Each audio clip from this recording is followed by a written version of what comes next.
halina. Kaligtan ng kanang sala, manalig sa balita niya. Alleluia,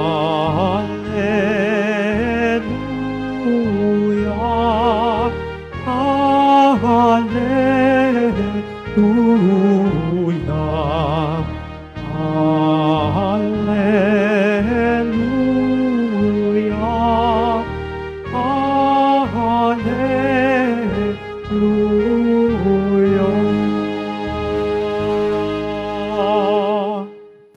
Sumainyo ang Panginoon. At sumaiyo rin. Ang mabuting balita ng Panginoon ayon kay San Lucas. Papuri sa iyo, Panginoon. Noong panahong iyon, ang Panginoon ay humirang ng 72. Pinauna niya silang dala-dalawa sa bawat bayan at pook na patutunguhan niya. Sinabi niya sa kanila, sagana ang aanihin, ngunit kakaunti ang manggagawa. Idalangin ninyo sa may-ari na magpadala siya ng mga manggagawa sa kanyang bukirin. Humayo kayo, sinusugo ko kayo parang mga kordero sa gitna ng mga asong gubat. Huwag kayong magdala ng lukbutan, supot o panyapak. Huwag na kayong titigil sa daan upang makipagbatian kanino man. Pagpasok ninyo sa alinang bahay, sabihin muna ninyo, maghari nawa ang kapayapaan sa bahay na ito. Kung maibigin sa kapayapaan ng nakatira roon, sasa kanila ang kapayapaan. Ngunit kung hindi, hindi sila magkakamit nito. Manatili kayo sa bahay na inyong tinutuluyan. Kanin ninyo at inumin ang anumang idulot sa inyo, sapagkat ang manggagawa ay may karapatang tumanggap ng kanyang upa. Huwag kayong magpalipat-lipat ng bahay. Kapag tinanggap kayo sa alinmang bayan, kanin ninyo anumang ihain sa inyo. Pagalingin ninyo ang mga may sakit doon at sabihin sa bayan, nalalapit na ang paghari ng Diyos sa inyo. Ngunit sa alinmang bayan, hindi tumanggap sa inyo.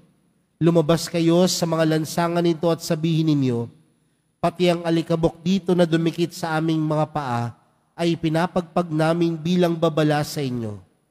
Ngunit pakatandaan ninyong nalapit na sa inyo ang paghahari ng Diyos. Sinasabi ko sa inyo, sa araw ng paghuhukom ay higit na mabigat ang kaparusahan ng mga tao sa bayang iyon kaysa dinanas ng mga taga-Sodoma.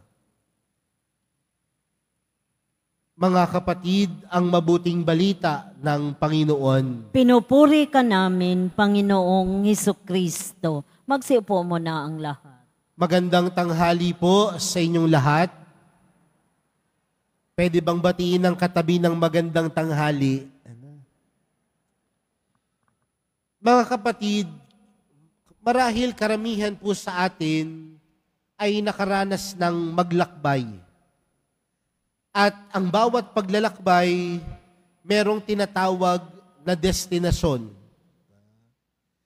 Pero tandaan natin mga kapatid na ang bawat isa sa atin bilang binyagang Kristiyano at bilang binyagang Katoliko ay tinatawagan ding maging misyonero ng Panginoon. At ang pagmimisyon, ang responsibilidad ng pagmimisyon ay isa ding paglalakbay. Pero alam din natin mga kapatid na sa bawat paglalakbay, tayo ay nagbibitbit ng mga dalahin natin. At sa isang paglalakbay, ang binibitbit natin ay yung mga bagay na gagamitin natin doon sa lugar na pupuntahan natin. Pero mga kapatid, sa ating ibanghelyong napakinggan, hinayo ni Jesus ang 72. At sinabi sa kanila ng Panginoon, huwag kayong magdala ng anuman, ni supot, ni panyapak, ni lukbutan, huwag kayong magdala ng anuman. Parang isang malaking kabalintunaan na sa isang paglalakbay at yung nagpalakbay sa iyo, nagpahayo sa iyo, sasabihin kang, huwag kang magdala ng anuman. Parang sinasabi sa isang sundalo, ikaw ay sasabak sa isang gera, pero huwag kang magdala ng baril. Pero bakit kaya ganun ang sinasabi ng Panginoon? Dahil gustong ipaintindi ng Panginoon na sa ating paglalakbay, isa lamang talaga ang mahalaga. At anong mahalaga sa buhay natin? Hindi kung ano-anong mga bagay, hindi kung ano-anong mga ari-arian, kundi ang mahalaga ay pagkakaroon kay Jesus sa ating mga puso. Minsan, aminin natin o hindi, sa ating mga paglalakbay, ang dami nating binibitbit na hindi naman talaga mahalaga. Kapag kayo po ay pupunta sa ibang bansa, di ba inihahanda niyo yung mga bagay na mahalaga?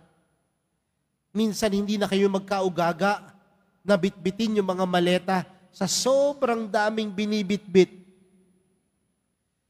Pero pag uwi ng tahanan, pagkatapos ng paglalakbay, pagtingin nyo doon sa mga bitbit nyong gamit, hindi nyo naman nagamit. Kasi, baka naman talaga hindi mahalaga. At sa buhay ng isang Kristiyano, tanggalin natin yung mga bagay na hindi mahalaga upang maging magaan ang buhay. At ang isang magaan na paglalakbay ay pagkakaroon kay Jesus. Dahil kung nasa puso natin sa Panginoon, wala na tayong tinatawag na mga excess baggage. Kundi sa Panginoon, ang mahal na pong Jesus Nazareno, sapat na. Kaya kapag tinanong po kayo, sino ang pinakamahalagang bitbitin natin sa paglalakbay dito sa ating buhay? Walang iba, kundi si Jesus.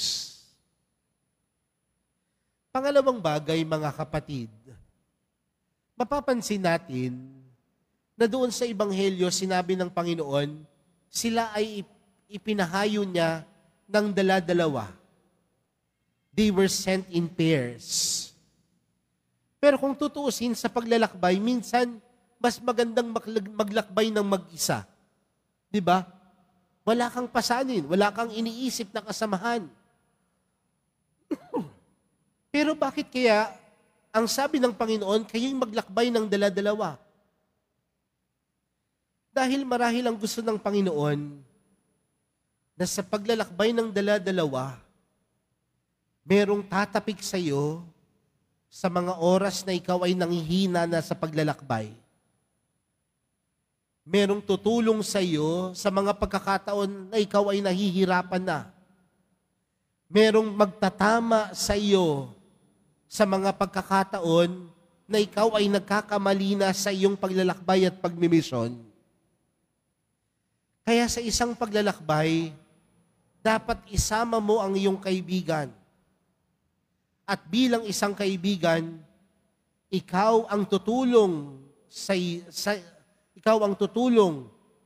inyong paglalakbay. Bilang isang kaibigan, ikaw ang magtatama kapag nakikita mo na ang iyong kaibigan ay meron ng pagkakamali sa kanyang paglalakbay. Because we should never travel alone, but we should always travel along. Sa paglalakbay, hindi kailangang mag-isa. Sa paglalakbay, kailangan dala-dalawa. Mga kapatid, ang buhay po natin ay paglalakbay. Ang misyon po natin ay paglalakbay upang ipahayag ang kabutihan at salita ng Diyos. At ipinapaalala sa atin na kung ang buhay natin ay paglalakbay, hindi natin ito makakayanang mag-isa. Kailangan tayong may kasama. At ang isasama natin, ang kaibigan nating hindi mangungunsinti kapag tayo yung nagkakamali, kundi magtatama at tutulong sa ating ipagpatuloy ang paglalakbay. At pangalawa, ano ba ang mahalaga sa paglalakbay? O sino ba ang mahalaga sa paglalakbay? Walang iba, kundi si Jesus. Mga kapatid, kung tayo'y maglalakbay sa mundong ito upang gawin ang ating misyon, upang gawin ang ating responsibilidad na magpahayag kay Jesus, huwag nating kakalimutan, bitbitin si Jesus. Dalin si Jesus. Isa puso si Jesus. Amen.